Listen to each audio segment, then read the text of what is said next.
டிஎம்கேல எல்லோருமே புனிதர்களா, எல்லோருமே பயங்கரமான அப்படியே சொல்லிக்கூடிய அளவுக்கான அரசியல்வாதிகளா அப்படின்னா கிடையாது. நிறைய பேர் மீது ஊழல் வழக்கு இருக்கு. நிறைய பேர் அதை சிறையும் சென்றிருக்கிறார்கள். அதிமுக எடுத்துக்கொண்டால் அதிலும் ஊழல் இருக்கு. அதாவது ஆண்ட 2 கட்சிகளுமே ஊழலில் நிறைய இடத்தில் நிரூபிக்கப்பட்டிருக்கிறது. நிறைய வழக்குகள் நிலுவையில் இருக்கிறது. நம்ம ஓட்டு போறது வந்து தனி மனிதனுடைய விஷயங்களை சார்ந்து நம்ம ஓட்டு போறதில்லை. இன்னைக்கு ஒரு அரசியல்வாதி ஊழல் செய்திருக்கிறான் என்று சொன்னால் அடுத்த முறை அவன் தேர்தலை சந்திக்க வேண்டும். புரியுது நான் சொல்றது. அடுத்த முறை அவர் தேர்தலை சந்திக்க வேண்டும். இவர் செய்த ஊழல் இந்தியா முழுவதும் பார்த்திருக்கும், தமிழ்நாடு முழுவதும் பார்த்திருக்கும் காணொலியில. அப்படி திரும்பவும் அந்த மனிதன் ஜெயிக்க வேண்டியது மக்களிடம் கையில தான் இருக்குது. ஊழல் செய்கிறார்கள் தனி மனிதன். இப்ப நம்ம கூட தான் ஒரு வேலைக்கு போறோம், வீட்டுல ஒரு 10 ரூபாய் கொடுக்குறாங்க.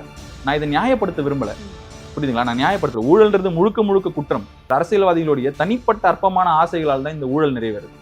இதை வந்து நம்ம ஒரு ஐடியாலஜிகளுக்குள்ளேயோ ஒரு அரசியல் கட்சிக்குள்ளேயோ எடுத்துட்டு போக முடியாது. நிரூபிக்கப்பட்ட ஏதாவது ஊழல் நிரூபிக்கப்பட்டிருக்கு, அதை வந்து நியாயப்படுத்தினது இல்லையே இது வரைக்கும் யாரும். செந்தில் பாலாஜி உத்தமன் அவர் வந்து ஊழலே செய்யாதவர் அப்படின்னு ஸ்டாலின் ஒரு இடத்துலயும் டிக்ளேர் பண்ணது கிடையாது.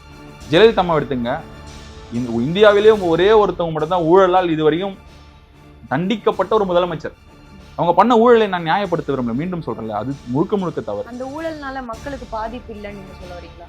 அப்படிலாம் இல்ல, அது நம்ம வரி பணம் இல்லையா, நம்ம வரி பணம். அது நான் தான் சொல்றேன்ல, திரும்ப நான் நியாயப்படுத்த விருப்பப்படல. அது தனி மனிதனுடைய அழுக்கான சிந்தனை, அதை நான் முழுக்க முழுக்க ஏத்துக்கிறேன்.